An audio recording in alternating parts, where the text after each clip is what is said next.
महाराष्ट्र राज्य मराठी पत्रकार पेन संघाच्या क्रिकेट सामन्याला जिल्ह्यातील पत्रकारांचा उत्स्फूर्त सहभाग। अटीतटीच्या सामन्यात गोरेगाव प्रेस क्लब संघाने मारली बाजी तर रोहा पत्रकार संघ ठरला उपविजेता। महाराष्ट्र राज्य मराठी पत्रकार संघ मुंबई संलग्न पेन पत्रकार संघाच्या वतीने रायगड जिल्ह्याच्या सर्व पत्रकार बांधवांसाठी बुधवार दिनांक 12 फेब्रुवारी रोजी पेन नगरपालिकेच्या छत्रपती शिवाजी महाराज मैदानावर एक दिवसीय भव्यदिव्य क्रिकेट सामन्याचे आयोजन करण्यात आले होते। भव्यदिव्य अशा झालेल्या क्रिकेट सामन्याला जिल्ह्यातील पत्रकारांचा उत्स्फूर्त असा सहभाग लाभला। अत्यंत खेळीमेळीच्या वातावरणात कोणतेही गालबोट न लागता हे सामने पार पडले।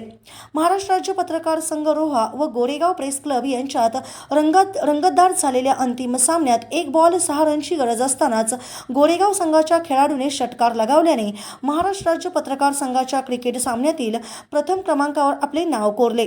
सकाळी महाराष्ट्र राज्य मराठी पत्रकार संघाचे प्रदेश सरचिटणीस डॉक्टर विश्वासराव आरोटे, कोकण विभागीय अध्यक्ष शैलेश पालकर, रायगड जिल्हाध्यक्ष राकेश खराडे, समीर वाळे, पेन पोलीस ठाण्याचे पोलीस निरीक्षक संदीप बागुल, ॲडव्होकेट मंगेश नेने, वन विभाग अधिकारी कुलदीप पाटकर, राजू शेठ पिचिका, मुदस्सर अखवारे तसेच दत्ता कांबळे, आरटीओ अधिकारी महेश देवकाते, जिल्हा वाहतूक पोलीस निरीक्षक सोमनाथ लांडे, प्रवीण पाटील, नंदेश पाटील, महावितरणाचे अधिकारी श्री मेश्राम, हरीश बेकावडे तसेच महाराष्ट्र राज्य पत्रकार संघ पेन अध्यक्ष राजेश कांबळे, उपाध्यक्ष विनायक पाटील, सचिव स्वप्नील पाटील, सहसचिव सुदर्शन शेळके, खजिनदार किरण बांधनकर, सल्लागार दीपक लोके तसेच सहसल्लागार गणेश पाटील, सदस्य रुपेश गोडीवले, मितेश जाधव, प्रशांत पोतदार तसेच मान्यवरांच्या उपस्थितीत श्रीफळ वाढून क्रिकेट सामन्याची सुरुवात करण्यात आली। पेन पोलीस विरुद्ध महावितरण पेन संघ तर सामाजिक व राजकीय मंडळी व प्रांत तहसील वन विभाग कर्मचारी पेन यांच्यात मैत्रीपूर्व सामना खेळवण्यात आला।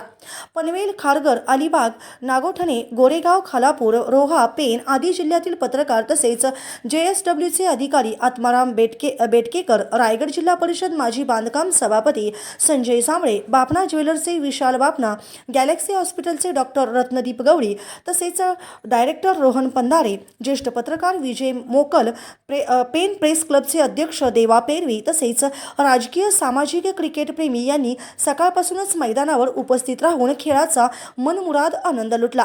अंतिम सामना महाराष्ट्र राज्य पत्रकार संघ रोहा व गोरेगाव प्रेस क्लब यांच्यात होऊन गोरेगाव प्रेस क्लबने संघाने बाजी मारत विजय संपादन करून भारत गोरेगावकर व त्यांच्या सहकार्यांनी मैदानावर जल्लोष साजरा केला।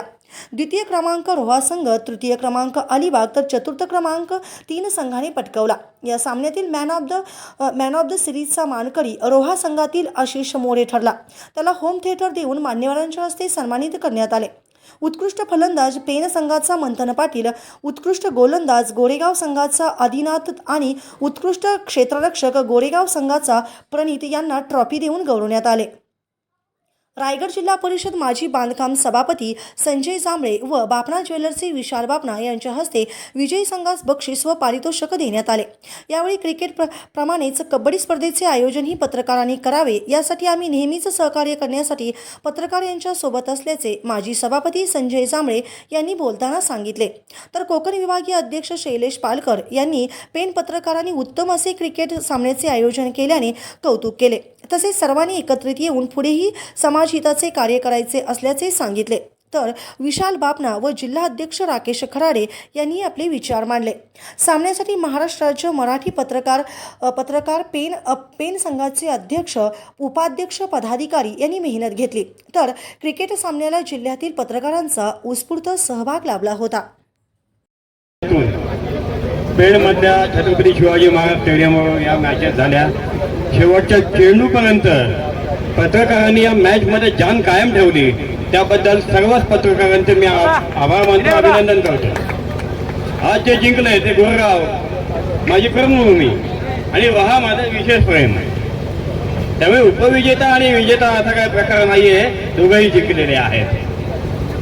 अर्थात जेव्हा आम्ही विचार करतो की पत्रकार संघ आणि क्रिकेटचा संघ, क्रिकेटच्या संघाला 11 लागतात, पत्रकार संघामध्ये 5 असले तरी चालतात, तरी सुद्धा आम्ही इकडून तिकडून सगळे पत्रकार गोळा करतो आणि चांगल्या पद्धतीने लढत देतो, एकत्र येतो।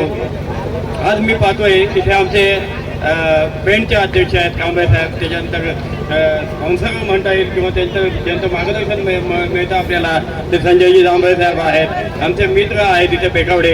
त्याच्यानंतर सर्वात महत्त्वाची भूमिका म्हणजे आर्थिक आशीर्वाद ज्यांचा असावा लागतो ते बापना शेडीच्या सोबत आहेत. आणि ह्या सगळ्यांच्या मदतीने अशा प्रकारचा पत्रकारांचा एक मेळावा होतो, आनंदाने खेळलं जातं. या आनंदामध्ये चार लावण्याचं काम सर्वच पत्रकारांनी केलेलं आहे आणि त्याबद्दल मी सगळ्यांना धन्यवाद देतो. आपला महत्त्वाचा कार्यक्रम आहे पारितोषिक वितरणाचा. हा लवकरच संयोजक मुंबई मराठी पत्रकार संघ पेण तालुक्याचे पत्रकार आपल्याकडे सादर होतील. त्याच्यामुळे मला नाही वाटत वर्षभरात कुठल्या कार्यक्रमामध्ये अख्खा रायगड पत्रकार कधी एकत्र आले असते. येतं का कधी? त्याच्यामुळे हे असे कार्यक्रम वर्षात 2-3 वेळा व्हायलाच पाहिजेत. कारण की ह्याच्यानी काय होतं की पत्रकार सगळे एकत्र बंधू येतात, तुम्हाला इकडच्या बातम्या तिकडच्या बातम्या सगळ्या एकत्र त्यांचा एक्सपिरियन्स शेअर करायला मिळतो. आणि जो तुमचा स्ट्रेस लेवल आहे कामाचा त्याच्यानी खेळच्यामुळे तुमची एक नवीन ऊर्जा निर्माण होते. ह्याच्यामुळे तुम्ही अजून चांगल्या पद्धतीने काम करू शकता. त्यामुळे माझ्या सगळ्यांना एकच म्हणणं आहे की खेळ पत्रकार तर पाहिजेच, पण ह्याच्यामध्ये तुमचा जो खेळाचा आणि तुमचा एकत्रीकरण जे करता, एकत्र सगळे येता, ही तुमची एक मजबूत बाजू दिसते लोकांना. त्याच्यामुळे मी हे सांगतो की तुम्हाला या कार्यक्रमासाठी आभार तुमचा सगळ्यांचा, आणि मला बोलवलं त्याच्याबद्दल पण आभार मानतो. तसेच रायगड जिल्ह्याचे सर्व पत्रकार बंधू आणि भगिनी तर दिसत नाहीत, परंतु नेहमीप्रमाणे ते बोललंच पाहिजे. खरं तर पत्रकारांकडे बघण्याचं दृष्टिकोन लोकांचं वेगळं आहे. कारण जांभेकर शास्त्री जे पत्रकार होऊन गेले आणि त्यांची जी पत्रकारिता होती ते आता खऱ्या अर्थाने पत्रकारिता बघता येत नाही. पत्रकारांचं आता पेन बोथड झालेत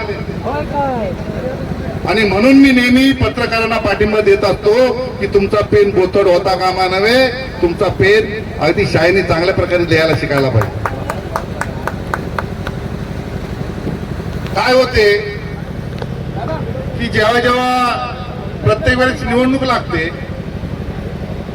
तेव्हा येणारा जो उभा राहणारा पुढारी असतो त्याचं बघण्याचं खऱ्या अर्थाने मी जवळून यांना बघितलेलं. जवळजवळ मी 32 वर्ष राजकारण करतो, समाजकारण करतो, परंतु त्यांना पत्रकार दिसले की त्यांच्या अंगावर काटा उभा राहतो. पण तो कशामुळे राहतो ते त्या पत्रकारांना त्या पुढाऱ्यालाच माहिती. पण ज्या वेळेस आम्ही सांगतो पत्रकार असा असा हा प्रश्न जनतेच्या गांभीर्याचा विषय आहे, तेव्हा जातीने हे पत्रकार कुणाचंही न ऐकता प्रामाणिक त्यांची पेन्सिल ते चालवत असतात आणि समाजाला वाचा फोडत असतात.